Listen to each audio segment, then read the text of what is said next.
Okay, let's go through the build mechanics first before I rant like crazy later. So, the first things first, we're using the new chest from Ubicodex, the Apostate. Now, this is a very interesting chest because it borrows some Last League's Warlock Ascendancy, which would be Crimson Power. Basically, it turns your energy shield on your armor, so equip the armor items into maximum life. So now we can stack a lot of life from our armor pieces. In turn, you get no energy shield. So this is how we scale our life scaling up to these really large numbers, and this is then scaled by Wrathpith Globe into spell damage. So 5% per 100, we have I think 750 spell damage from the shield, and this is then again converted into attack damage by Battle Mage's Cry. So now we have 700 to 1000 something percent spell damage converted to attack damage for our spells, for our attacks. Now our attacks are further scaled by Bloodburst support. This is a very interesting jewel. It gives you flat added physical equal to 2% of maximum life. So I have 15,000. This will give me 300 to 300 physical.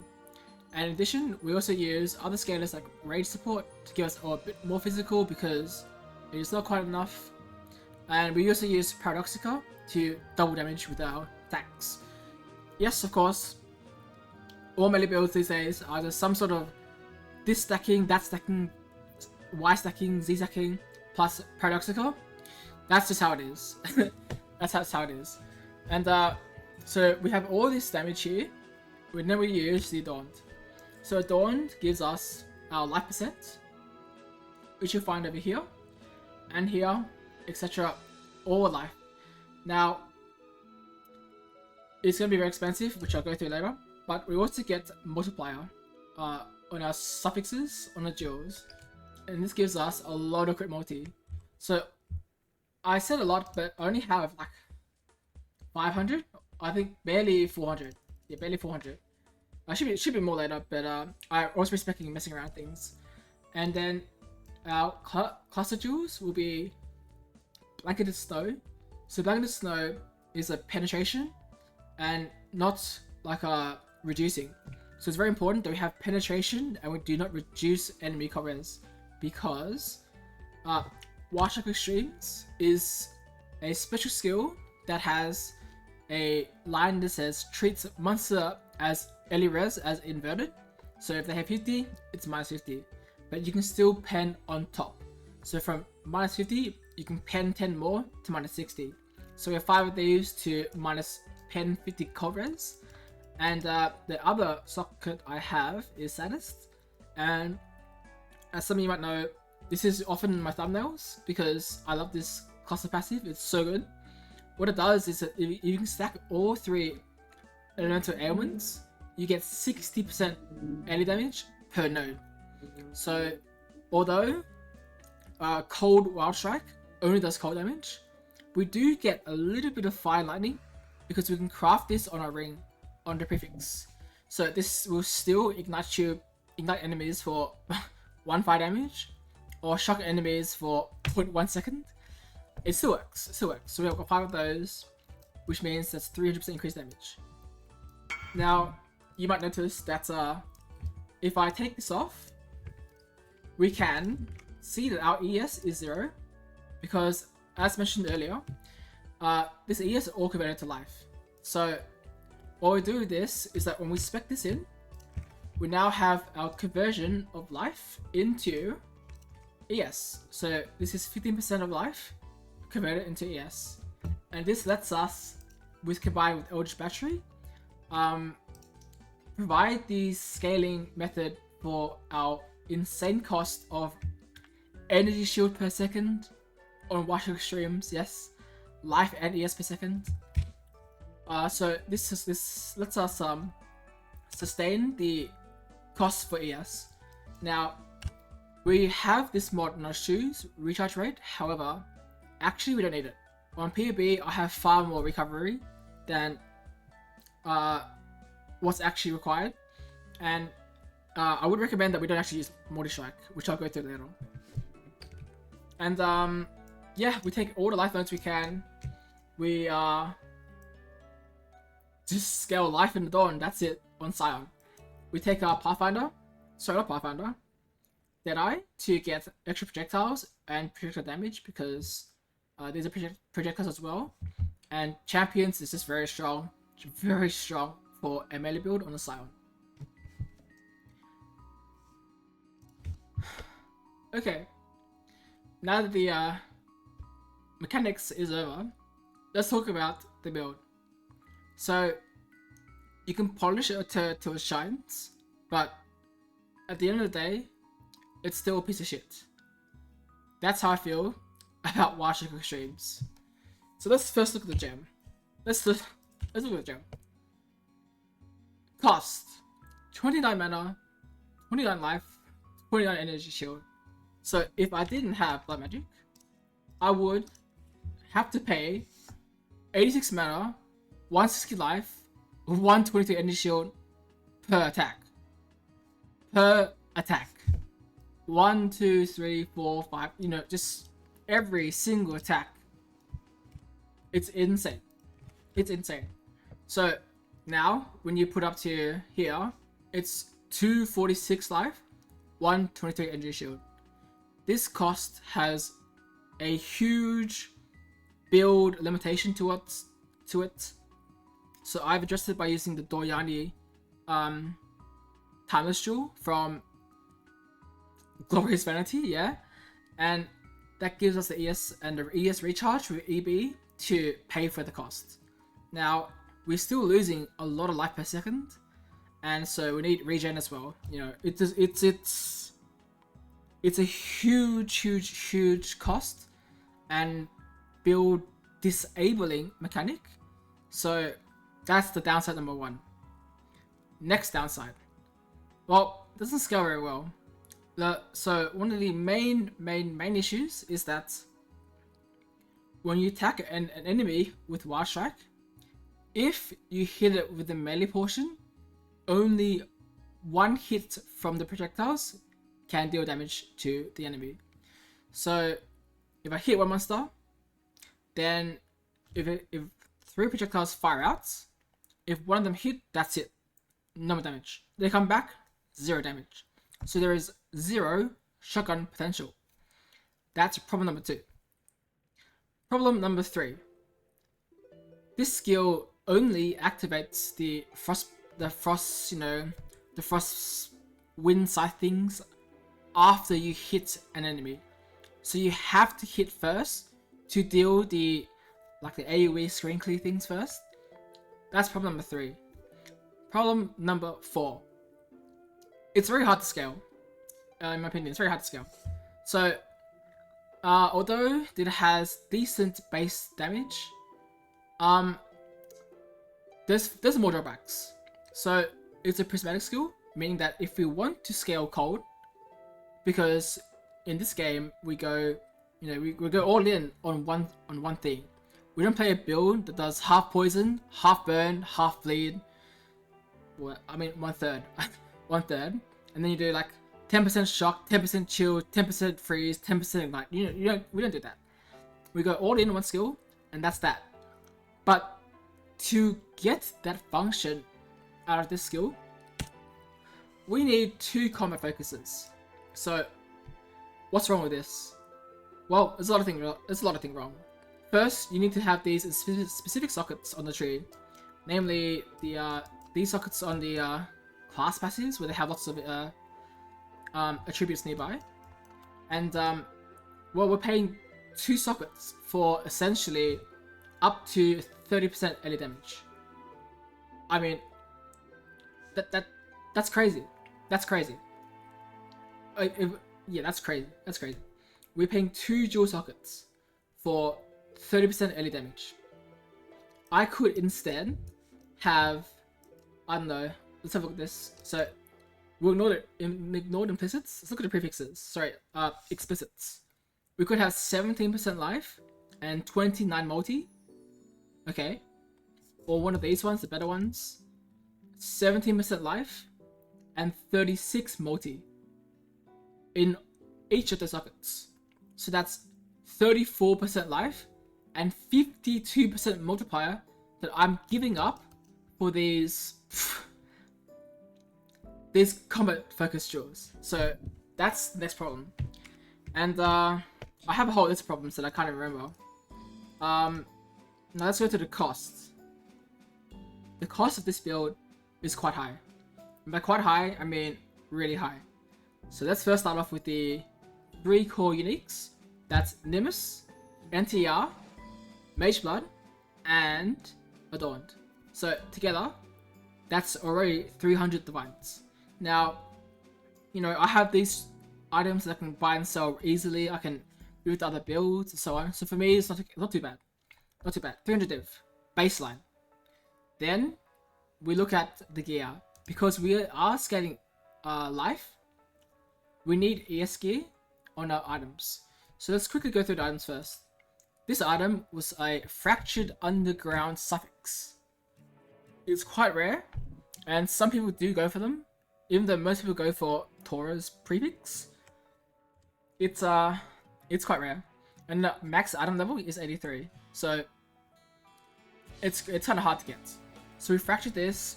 We craft ES and life in the prefixes. I got lucky, and then we go for Chaos Res on the suffix. And to me, this costed me 50 to 80 divines. I got really lucky on the Exalt Slam on the prefix, so there's that. And it's our source of Biztic and as something to, you know, help prevent getting smashed by physical. Shield, it's like 50C or something. I bet you 20C offer. Not far off. 30C. What's it actually worth, huh? It's actually worth. Oh, 30C actually. You know what? Fine. I thought it was one of those bow clusters. I'm surprised. It's actually a fair offer. Anyway, boots. These boots are really easy. They're just graveyard crafted. I would say the recipe is very easy. I can link it down in the description. But actually there's a waste of stat here. So the ES recharge rate is kind of dead. So I was looking to recraft it to something else, but I'm not going to recraft anything else for this build anymore because it's yeah, I'm kind of done with it. So we craft 2 prefixes and 1 suffix ideally. So attributes probably something like that, and we reforge life until we hit something.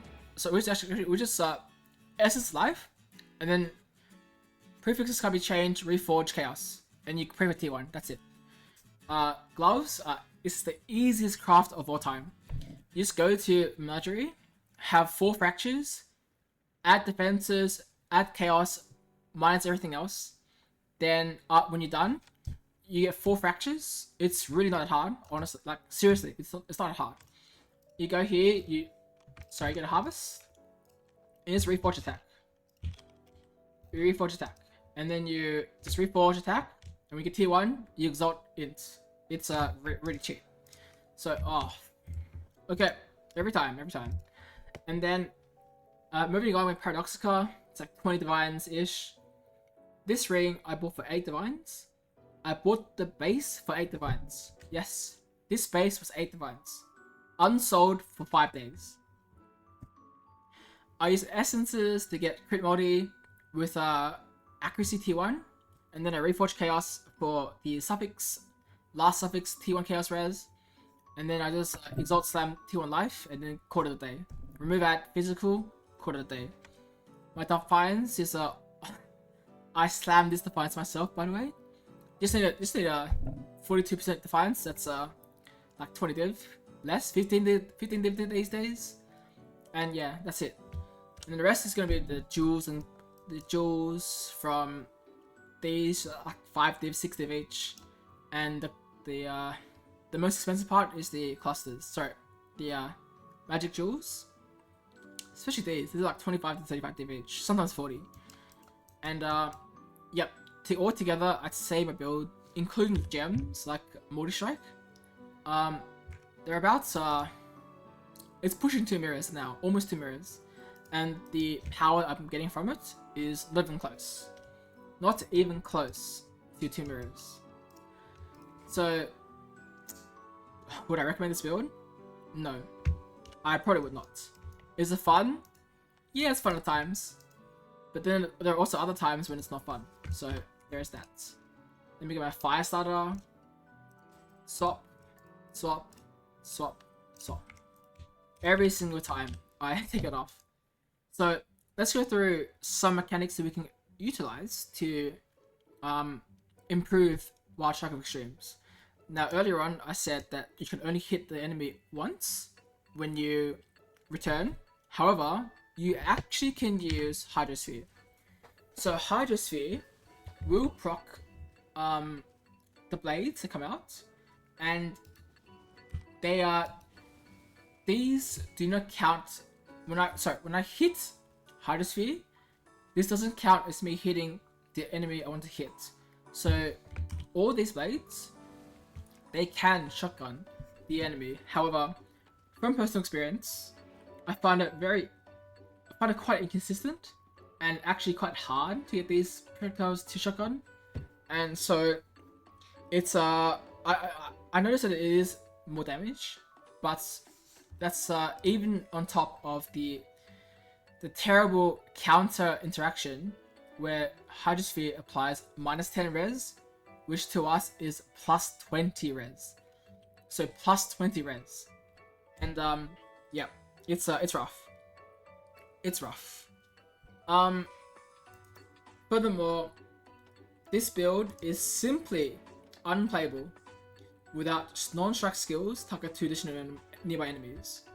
To demonstrate, I have these guys for you, and that's why I had this refunded. I'll go into a map and I'll show you just how brutal melee skills are without this. So if I stand here, I'll stop rocking, but you literally face range. Like, you can't even hit these guys until they come next to you, like this, right? So, as an example, I could put these gloves on, and I should get extra range now, and it will feel much better. It will feel much better. So, these gloves are mandatory. They are mandatory. That being said, a few things to point out is that this strike range here does not affect this strike range here for targeting 2 additionals. I've tested it and it does not work. So melee strike range doesn't work, and neither does sword strike range.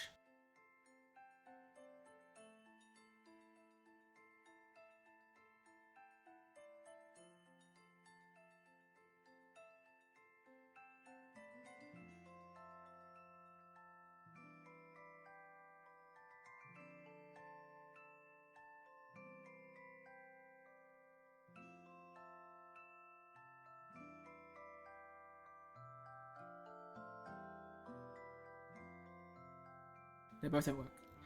Maybe the totems do, but it doesn't work for the gloves. Speaking of totems, I do not use totems. You can see I have no totems in my skill bar, and I don't have the mastery or panopticon spect. So why? Well, to me, I refuse. To me, melee is melee, and totems are totems. There's no melee and totem.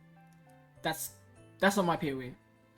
I'm not gonna go around putting totems down as melee and expecting 50% to 100% more damage just by putting down totems that 1 will never survive in hard content, and 2 is button intensive, and it's unreal. Like, it's unreal.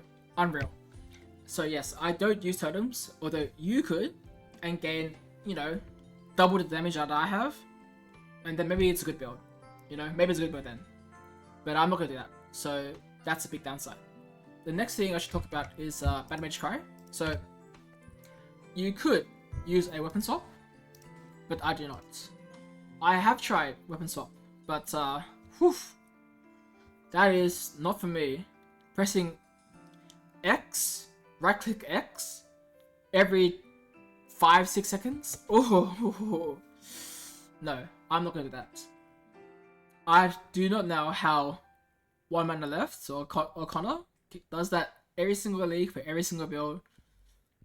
I can't do that. So I have a Call to Arms by Mage Cry on my normal shield, and there is an issue. From time to time, you will encounter an area where your cry goes off and there are no monsters around you. Now then you have a 10-second buff, or the cooldown should be 8 seconds or 6 seconds, where you are doing noodle damage and it feels kind of bad. Normally it's pretty rare for this to happen because if you go fast, it's fine. You just keep going fast. And yeah. And the final few points I'd like to go on about would be, should you even attempt this build, and what are the alternative skills? So I wanted to do Wild Strike of Extremes because it's a very unique skill. There's very little play rate, and well, I tried, and that's why it's low play rate. Now, I've been shown and compared PoEs with a Splitting Steel version of this kind of build. So life stacking with Wrath Pith, but this time, Splitting Steel. So when you use Splitting Steel with Pierce, and Nimbus, when the projectiles return, they do shotgun. So your map clear will be a little worse. However, you make up the time tenfold on rares, especially really tanky rares. So in the beginning of the video, one of the maps had the strongest rare has 800% more life. So those rares took quite some time to kill. It should be the Sanctuary map, I think. And Splitting Steel will deal like 10 times, 20 times the damage to those rares because of the shotgun mechanic. Yeah, I wouldn't play this. I wouldn't play this build with Wild Strike. I would just go Splitting Steel, and probably my next build that I'll try out and maybe make a video on. We'll see. Speaking of, Awakening Multi-Strike. So it says melee. So unfortunately, you can't use the Splitting Steel, but you should also not use this with Hydrosphere. It's too late for me to swap because I'm just too lazy. You should use like Vitality or something. I don't know. So because the cooldown of Hydrosphere being hit is 1 second, actually we want to bring back our DPS. We want to bring our attack speed back down so we can get more effective value from hitting Hydrosphere at a slower rate. So you can, you know, at like every 0.51 seconds you attack, so you get more, you know, value out of Hydrosphere. Ideally, you'd be every 0.101 seconds hit Hydrosphere, but you know, it's pros and cons to it. So I wouldn't recommend Multi-Strike. That's not a good item not a good gem for this build, but it is how it is. And yeah, overall, pretty mild Strike of Extremes, I guess. Also, mild Strike of extremely expensive. Like, yeah, I hope this video was kind of cool, you know. It's a skill you don't always see, and for good reason. I believe my PoE DPS is around, I think, 9 to 10 mil, with minimum configs. With Berserk's like 12, 13, I don't know. And you times 2 with one returning projectile, so that's 26 mil-ish DPS. Plus Hydrosphere, maybe 40, I don't know. It's mediocre. But it's a cool concept, so I've tried something new, and it was pretty fun. So yeah, I hope you guys liked it, and that'll be it for today.